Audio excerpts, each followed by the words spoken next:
Me han preguntado en muchas ocasiones por mensaje, por WhatsApp, eh, cómo generar o cómo ser más racionales y poco emocionales.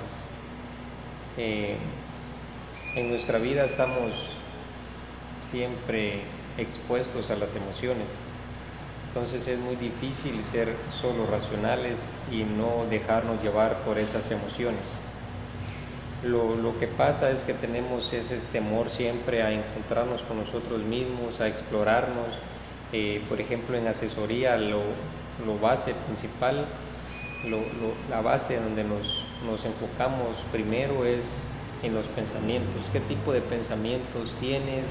¿Cómo te ves a ti mismo? ¿Cómo ves a los demás? ¿Cuáles son tus quejas? ¿Cuáles son tus formas de ver la vida? Cuando encontramos tu perspectiva, entonces de ahí empezamos a elaborar un plan terapéutico para encontrar ese equilibrio emocional y racional. Racional enfocado a pensamientos e ideas que son fundamentales en nuestra vida.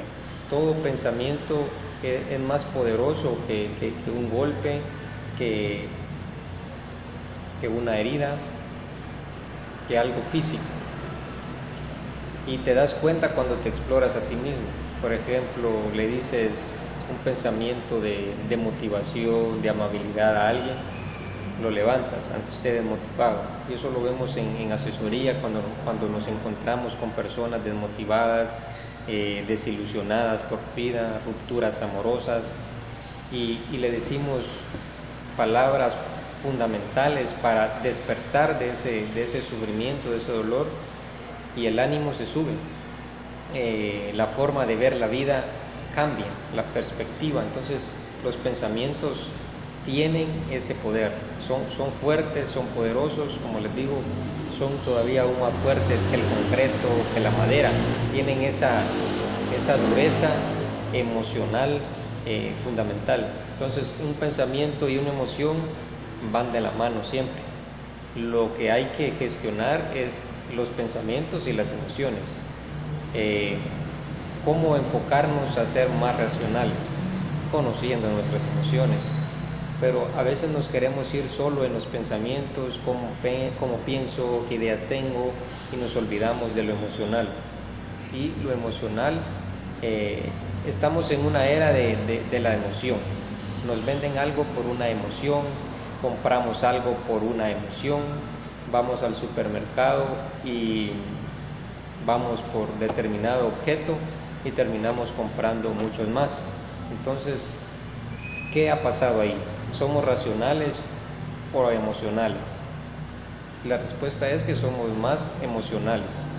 Entonces debemos de gestionar, debemos de conocer nuestras emociones para saber distinguir una necesidad emocional. Debemos de saber distinguir de una necesidad a un sueño, a un capricho que tengamos, ¿verdad? Entonces, si nos enfocamos en las necesidades básicas que tenemos, estamos siendo un poco más racionales. Jamás podemos dejar las emociones, pero nos vamos enfocando entonces en un conocimiento emocional. Cuando tienes un conocimiento emocional, cuando conoces tus emociones, ahí es el punto exacto donde empiezas a pesa más lo racional, tus pensamientos fundamentales. Como mencionaba el ejemplo, yo en el supermercado vas con una lista, compras eso, porque sabes que esa es la necesidad. No es algún capricho que te va a infundar por algo emocional que te diga está a mitad de precio, hay poco en existencia, y genera todas estas ofertas basadas en la emoción. Porque no crean que todo el marketing está basado en inventos así de repente. Son estudios psicológicos que se desenvuelven, todo basado en la emoción del cliente, en la emoción de cada persona.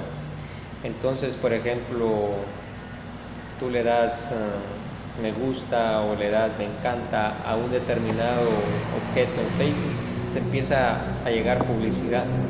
Entonces ahí es donde se genera toda esta emoción de decir, está barato, está muy caro, me lo compro, no me lo compro, y después cuando lo tienes te das cuenta que en realidad no lo necesitabas, no era una necesidad.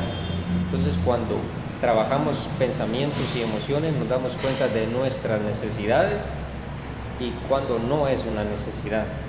Entonces esto es lo grandioso del conocer nuestras emociones, nuestros pensamientos, desde cosas muy pequeñas como ir a comprar, como cosas muy pequeñas como ir a comprar a un supermercado, a entablar una relación con alguien, a enfocarnos en lo laboral, cómo conectar emocionalmente con los empleados, con los equipos de trabajo, cómo conectar una idea para las ventas. Todo esto genera las emociones. Entonces te invito a conocer tus pensamientos, a conocer tus emociones y a saber distinguir si eres más emocional o racional.